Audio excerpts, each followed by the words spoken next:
Hello, today I'm going to talk about the best unique item that you should put on literally every build, Brightbeak. If you're using a melee build, you will attack faster with Brightbeak. If you are using a one-hand and shield build, you will shield charge faster with Brightbeak. If you are playing a caster build that uses a staff, well, you are wrong, because what you should be doing is weapon swapping to Brightbeak. Now, for anyone who didn't play an incursion, that was a joke. And now that I've finished dredging up memes from over a year ago, what are some cheap and fairly common unique items that you should be incorporating into your build because they give you a lot of power in the early game and continue to provide relevant stats, even into endgames such as tier 16 maps? If you saw my recent video on League Start builds, I mentioned builds that use both the Embalmer and the Rime Gaze. Both of these are great. They are pseudo 5-links that have additional relevant lines of text on them that will enhance either your poison or your cold dot. Now, it might be true that ultimately Venomous' Weave will outscale the Embalmers, especially once you switch over to a 6-link and no longer need the Embalmer for the pseudo 5-link effect. And it's also true that a perfect mirror tier rare might outscale Rime Gaze.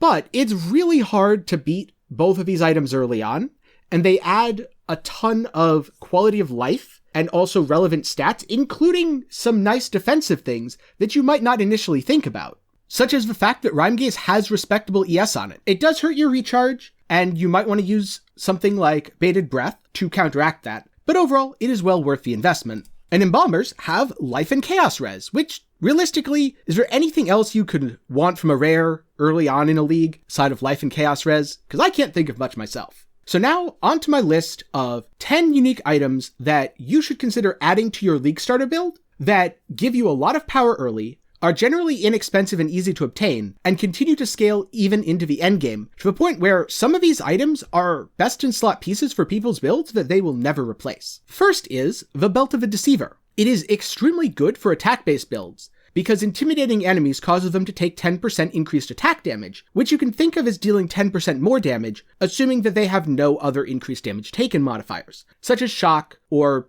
a few other things that are a little bit more niche. On top of this, you get 30% reduced extra damage from crit strikes, and if you've ever felt like, oh, that thing just one-shot me out of nowhere, well, that's probably because it crit you. It either crit you or you just didn't read the map mods and you killed yourself to reflect, or it had 3 extra damage mods or something to that effect. But if it crit you, this helps greatly by reducing that damage multiplier by 30%. And on top of all of this, the belt has decent stats. It has strength, it has a little bit of life, and it has Ellie Res.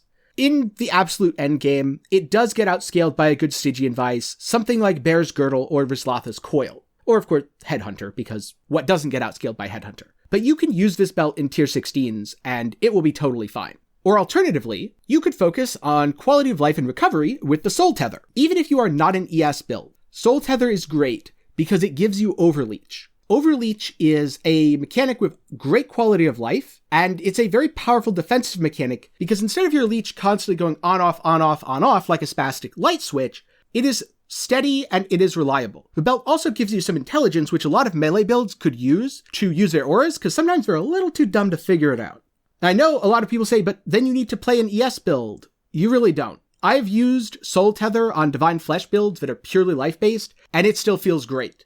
As long as you have a decent amount of life recovery from Leech, and a decent health pool, and decent damage mitigation to keep you from dying while you're recovering, it is great. Now onto a dual entry, Lightning Coil and Crystal Vault. Physical damage is, in my opinion, one of the hardest things to mitigate in Path of Exile, especially physical damage over time. And in this regard, these chests don't really help too much against physical dots. But in general, Fizz and crits are where a lot of my deaths come from, and a lot of those unexpected out-of-the-blue one-shot moments. You also have less tools, especially now that there's not as much reduced physical damage taken, or additional physical damage reduction on the tree, to counteract it. But Lightning Coil and Crystal Vault both convert some of the physical taken over to Elemental, which allows you to leverage your elemental resistances, Divine Flesh, or similar mechanics against Fizz damage. And this ends up being an incredibly powerful defensive, and both of these tend to be very cheap. Similarly, Incandescent Heart does the same thing for elemental damage. It's great for CI builds, because taking a portion of your elemental damage as chaos when you're immune to chaos means you just don't take that damage at all. And I've seen Incandescent Heart be very successful on life-based Divine Flesh builds as well, because as long as your chaos resistance is exceeding your elemental resistance, you are getting a defensive benefit, and if you're dealing elemental damage, This is also a very solid DPS chest that competes with Awakener Orb crafted items at a much lower price point. Now onto one of the most expensive items on the list, and also one of the most generic. Atziri's Step is a little pricier. It tends to run 10 to 20C, mostly because it is a drop-off of Atziri. But it's well worth the money, because spell dodge is a lot harder to get than attack dodge, and spell damage is in general more dangerous than attack damage. There are less sources of avoidance for spell damage available to you in the game, be it spell block being harder to scale than attack block, or spell dodge being harder to scale than attack dodge, or the fact that evasion just doesn't apply to spells at all. So using Atziri's Step, they are competitive with most cheap rares that you'll be able to get early league, and they will round out your defenses quite nicely as long as you are a life-based build. And you might be saying, all right, you keep talking about defensive stuff, but I don't care about living, I want to kill stuff. Enough with that softcore mentality, scrub. You want to live, you do not want to die. Playing a build that dies constantly is not the goal, unless you're Delver, then maybe it's justified. If you do want to do damage, and if you do want to boost your clear speed, I suggest the Great Old One's Tentacles. It is a relatively new supporter unique that causes enemies impaled to have a chance to explode. The reason this is great is because everyone loves explosions. You love explosions, I love explosions, we all love explosions.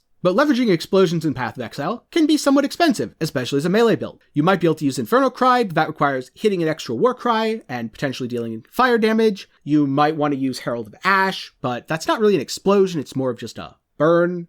You might use Hemophilia, but then you need to make everything bleed. Or you could use the good old Explodey chest, but that gets expensive. Great Old One's Tentacles are cheap, they offer competitive amounts of damage in the glove slot, which is a fairly good DPS slot for melee, and you can even corrupt them and get your nice vulnerability curse on hit all set up right there. I haven't tried it personally, but I also think even if you are a non-impale build, it might be justified just to slap these gloves on and take the Impaler keystone and get the occasional pops just to boost your clear and kill off some corpses. Because remember, the most dangerous enemy in Path of Exile is the one that's already dead and currently using its corpse to destroy you. And on the note of clear speed and quality of life, there's also the Gull. I don't see this item talked about very much. It's kind of been forgotten about, and it is a little bit awkward to play with because you do have to go around clicking shrines, and I know how much PoE players hate doing extra stuff.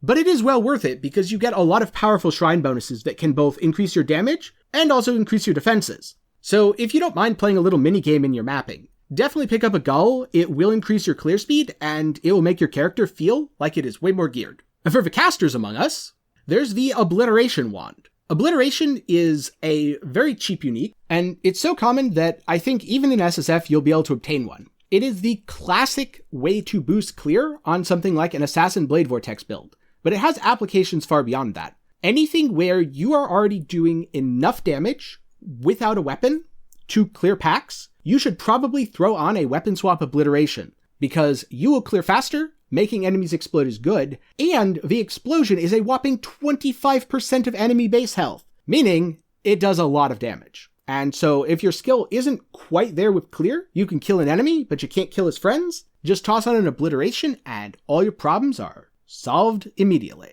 Then, going back to the defense, Dream Fragments. I remember when this was a rare and expensive item. Dream Fragments was one of the top tier uniques because at the time it was much harder to gain freeze immunity. Flasks did not actually give you freeze immunity, and there weren't all those nifty crafted mods and the whatchamacallit that the kids have these days. Since then, it has fallen from fame because it is no longer a truly unique effect, but if you want to throw one on, especially in hardcore, it can be a great way to boost your defenses. This way you don't have to worry about, well, I was a little too slow with my anti-freeze flask, or I was out of flask charges, so I got frozen and died. You're just completely immune. And similarly, it might mean you could put an anti-shock flask or an anti-ignite flask into your flask setup while still running those offensive flasks that you need for your early game damage. As more ailments are added to the game, and as ailments get deadlier, any sources of elemental ailment immunity that you can get are powerful and should be considered. Then finally, I would be remiss if I didn't talk about the recently buffed Darkness Enthroned. Darkness Enthroned is a belt that's been around since Abyss League, which was a couple years ago now. And it was a pretty mediocre item after the nerf to Abyss Jewel. But it was recently buffed to increase the effect of socketed jewels from 50%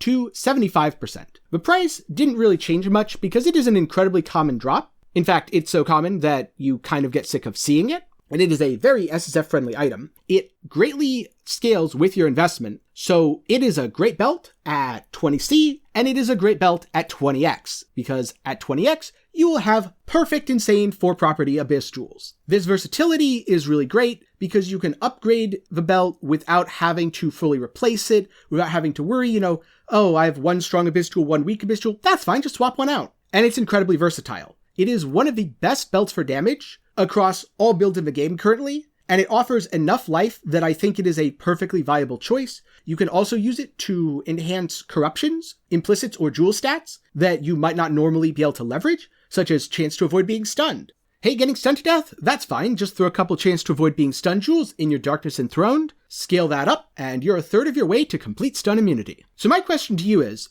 are any of these items something that you would consider using in your build come the start of a league? And if not, what is your favorite cheap league starter unique that doesn't fall off as soon as you hit red maps? I know that some of the prices will change based on supply and demand, and some of these items may be buffed or nerfed or fall into or out of favor depending on changes we see in the patch notes. But overall, a lot of them are still going to be a very good choice, both now at the start of 3.12 and also long into the future, including PoE 2. Thank you for watching, I hope you've enjoyed, and if you have, you should consider subscribing to the channel and ringing the notification bell so that you get notified when all of my videos go live. Thanks again for watching, stay sane Exiles, and good luck in your league start.